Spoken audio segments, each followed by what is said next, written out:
ये चीज़ तो है, पता है मरना है, लेकिन इस तरह मरना है कि कोई संभालने वाला भी ना हो, ऐसी मौत मरना है। कुछ समझ नहीं आ रही हो क्या कह रहा है।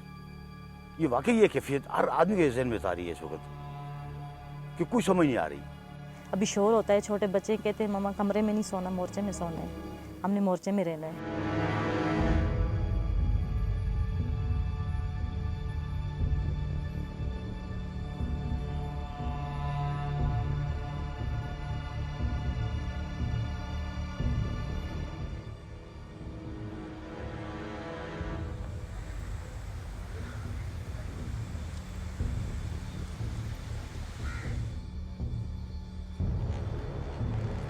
जब छोटे फायर होते हैं हमें आवाज़ आती है, हर वक्त आती है, जिस टाइम भी होते हैं, चाहे पांडू पे हो जहाँ भी हो, फायरिंग की आवाज़ आती रहती है। लेकिन वो वाले फायर तो हमारे जैसे सर पे थे, उनकी आवाज़ बहुत सख्त थी, बच्चे बहुत डरे हुए थे। एक तो बेहोश हो गया था, छोटा बेटा जो है 3 साल का है, 3.5 साल का, वो बेहोश हो गया था। जो बड़ा बेटा है उसने सब कुछ सुना है। फिर वो ये है कि कलमे भी पढ़ता रहा है, जो उसको आता रहे वो पढ़ता रहा है। मैं रो रही थी, कह रहा था क्यों रो रहे हो मम्मा। तो यही कहा कि क्या पता आज हमारा आखिरी दिन है, क्या है ये बच्चों के सामने जो है ना, अकेला बंदा मार जाए कोई मसला नहीं है, बच्चों पे कोई आंच ना आए। तो ये पूरे गांव में यही हाल था, हर बंदा जो है जो डरा हुआ था, हर बच्चा डरा हुआ था। वो फायर ही ऐसा था कि एक लेंटर में थे हम, तो ये पूरा मकान हिल रहा था। तो इधर चादरों पे आवाज़ें आ रही थी, क्या गिर रहा है पता नहीं, क्या गिर रहा है, जो वो हवा में फायर हो रहे थे, पता नहीं क्या हो रहा था। 98 के बाद हमारे जहन में नहीं था कि इस तरह की अचानक फायर जो है ना ये फायर शुरू हो जाएगा।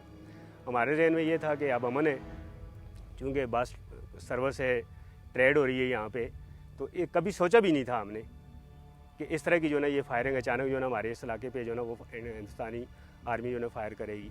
खौफ बहुत था, बहुत ज़्यादा खौफ था। और तकरीबन हम रात को 11 बजे यहाँ से जो है ना हमने यहाँ से मूवमेंट की, यहाँ से मुजफ्फराबाद की तरफ। तो हर आदमी परेशान था।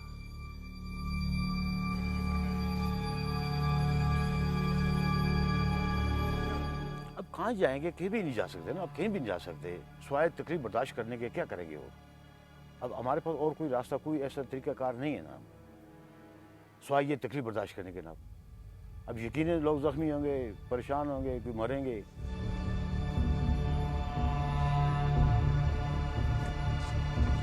हमारे जो मकान है ये इसके चादर छत मकान है, तो चादर छत मकान में तो मुश्किल है यहाँ पे रहना।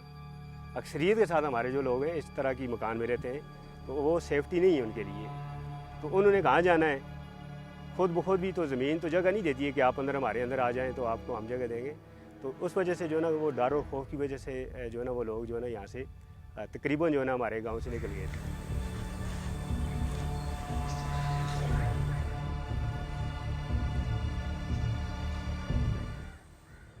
अब और क्या कर सकते हैं, अपने पास इतनी ताकत है नहीं है कि आपने वो मोर्चे बना सकें हम। तो यही मैं कहता हूँ कि गवर्नमेंट हमारे साथ ये मदद करे। अगर वो मोर्चे नहीं बना कर दे सकती, कम बतौर कर्जा पैसे दे दे ताकि लोग खुद ब खुद नहीं अपना काम कर सकें ना। लाइन ऑफ कंट्रोल की उस तरफ से जब लोग आते हैं तो वो उनसे हम कभी पूछते हैं, जो मिल जाए तो वही बोलते हैं कि हमारे पास सेफ्टी है, हमें गवर्नमेंट ने बना के दी हुई है। यहाँ पर गवर्नमेंट ने, पाकिस्तान में गवर्नमेंट में कुछ भी नहीं दिया हो।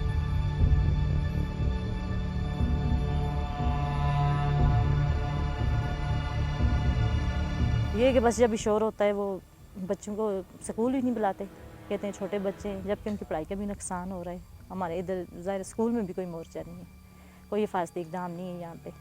इसलिए बंदा सोचता है चाहे घर में ही रख लें, चलो पास हो गए ना, उस टाइम किधर जाएंगे। इन 2-3 माह में ये आलम है कि हम लोग कहीं दूर पार भी नहीं जाते, क्या पता क्या हो जाए। जब दिन आता है तो दिन भी उसी खौफ और आस में गुजर जाता है, रात भी होती है यही सोच के गुजारा करते हैं कि रात को फायर ना हो।